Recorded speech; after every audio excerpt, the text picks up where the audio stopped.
জীবন মানেই যে সবসময় আমাদেরকে আনন্দ করে কাটাতে হবে তেমন কিন্তু না। কখনো দুঃখ, কখনো কষ্ট, আর কখনো আনন্দ, এইসব নিয়েই আমাদের জীবন। আমি সঞ্জয়, শিলিগুড়ি শহরের রাস্তায় আমি টোটো চালাই। আর সকালবেলা মেয়েকে স্কুলে ছেড়েই তারপরে শুরু হলো আমার যাত্রা।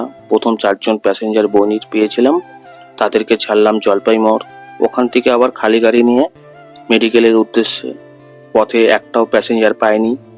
তারপর ঘোরাঘুরি, কখনো 10 টাকা, 20 টাকা, 30 টাকা, এইভাবে ঘন্টা খানেক মারার পরে একটা ভাড়া পেয়েছিলাম মাটিগাড়া। ওখানে গিয়ে এতটা জামে পড়েছি, যেতে প্রায় 40 মিনিট, আসতেও প্রায় 40 মিনিট, এইভাবে সময় কাটতে লাগলো। আর ভাড়াটা ছিল 80 টাকা।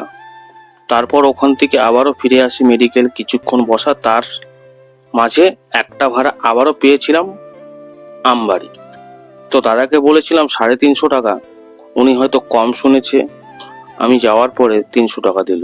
আমি আর তর্ক করলাম না, যেখানে ওখানে তর্ক করলে আমারই লস।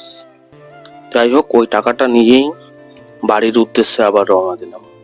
তো আজকে 7 ঘন্টা গাড়ি চালিয়েছি, তার মধ্যে 700 টাকা কামিয়েছি। তো আজকের ব্লগটা বন্ধুরা এতটুকুই। যদি তোমাদের ভালো লাগে একটা লাইক করে পাশে থাকবে। নমস্কার।